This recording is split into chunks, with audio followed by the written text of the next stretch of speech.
MCA President Datuk Seri Keat reads out a press statement after a Central Committee meeting on Saturday. He also answered questions posed by reporters. By the MCA Central Committee today. So I'm going to read this in English, and later on I'm going to switch to Mandarin.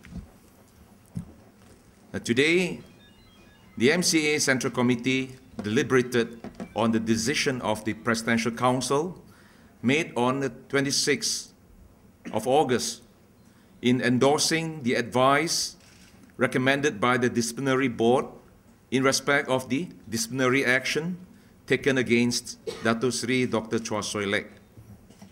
The Central Committee collectively resolves to suspend Dr. Chua for 4 years with effect from today, and that his party post is also suspended.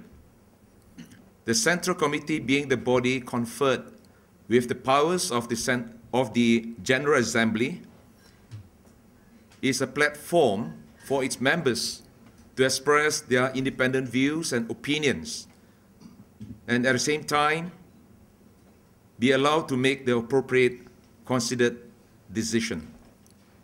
The majority of the Central Committee members are elected by the central delegates. All decisions made are invariably bearing in mind the best interests of the party and the views of the central delegates, party members, and the Chinese community at large.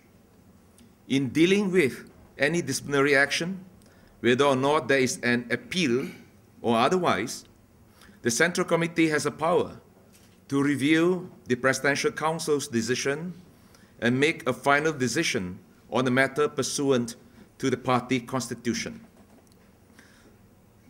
Furthermore, there are precedents where the decisions of the Presidential Council have been reviewed.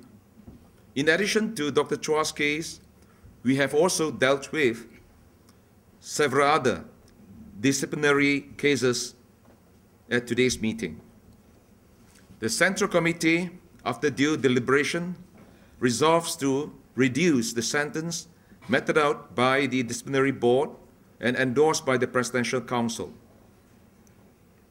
So this is the joint statement, the statement issued by the Central Committee collectively.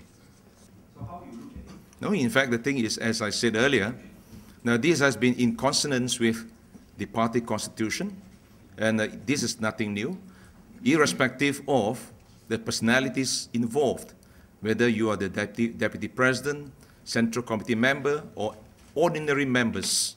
We need to go through the due diligence. That explains why, now just now I did mention that it is necessary for us to refer back to the party constitution. And at the same time, if I may elaborate that, now the grace period of 14 days upon receipt of letter issued by the SecGen, the Secretary General, to the person, to Dr. Chua in this case. Now, that was granted in accordance with the party constitution. And the due date was 16 September. So today is 19. So we call for a meeting, the Central Committee meeting, to be scheduled for today.